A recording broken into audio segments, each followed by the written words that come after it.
Dr. Doreen Grand-Pichet is the Dr. Doreen is an expert in autism. Doreen Grand-Pichet. Dr. Grand-Pichet. Dr. Doreen Grand-Pichet. Dr. Doreen Grand-Pichet is a visionary in the field of autism. Now you can ask her questions on Ask Dr. Doreen.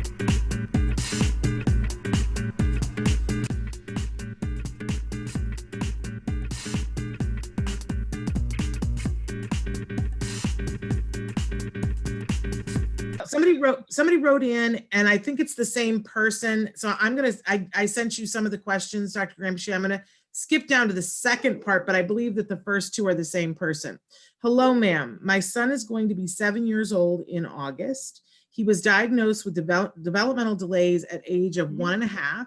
He's not walking, but we can make him stand with the support of the bed, and then he manages for a few minutes. He doesn't respond to his name, but sometimes he reacts to different things. He is not speaking, but says a few words as baba, mama, papa, that too, and continuing. But he plays on the floor, rolling, standing till knees, bend with keeping his legs upwards, lying down. If you put him in a walker, he goes backwards sometimes. He always puts his hands in his mouth and plays with his clothes on the face and starts laughing and enjoying. Is there any exercise, or how can we help him to learn to walk and talk and all the different things? Please do help, is what they're asking. That's wonderful. Can you hear me okay, Shannon? Yeah, I can hear you. I think we're on just a little bit of a delay, but I can hear you fine. Okay, great. So I feel really bad for this family. My goodness, what they must be going through with the child at 7. I'm wondering if they're in the US or if we know where the question is coming from, because I really think this is a serious enough case where you should have professional help. You should possibly have some physical therapy, occupational therapy, and then of course you can add to that yourself and you can do a lot of work yourself. But I really feel like, your child, if he is on a walker and able to move backwards, then possibly with a lot of physical and occupational therapy, he might actually be able to walk, which I think is very important. And then, of course, all the other skills that you need to teach. If he is already saying some sounds, then language becomes very important. I would ask, how is he communicating his needs right now? How is he letting you know what he wants or doesn't want? It becomes very, very important. If you are not in the US, or even if you are in the US and you need, you can't get professional help right now, I really recommend that you go on our skills website, skillsforautism.com. That you'll find a lot of lessons there. There's a section for motor skills. There's also a section for language. It'll tell you some of the things that you need to teach and step by step how to proceed with teaching both mobility and language.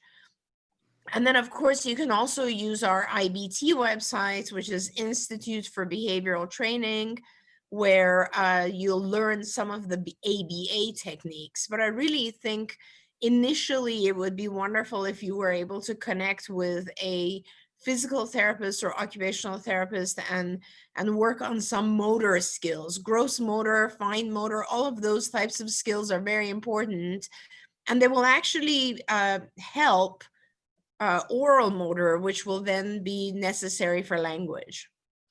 And this parent, they reached out in 2 different ways, which I encourage people to reach out to us, and that's why I think that it's the same parent. So they also emailed me. So I'll be able to email this clip back to her in case she's not watching right now, and maybe we can help to connect her to more things. I don't believe that they are in the United States, and that makes it harder in some cases, depends on where you are. But I just want to say that no matter who you are, no matter where you are, there is always progress that can be made. And I want to say that for a very specific reason, because sometimes we're told that our kids have fill in the blank, and that's the end of the story, period, full stop, end of the story. And it never is. It never is. Everyone has the ability to grow and to learn at different rates and to different ends. But progress can always be made. It might mean picking what you want to make progress on and focusing on that and having it take a long time. But progress is always available for all of us and for all of our kids. And that makes my heart feel better. You know what I mean, Dr. Granpeesheh? 100%, absolutely. Any progress gives us, more hope. And then, of course, the more hope we have, the more harder we work. And all of our kids make progress. So it's just about the finding the right ways. Wonderful.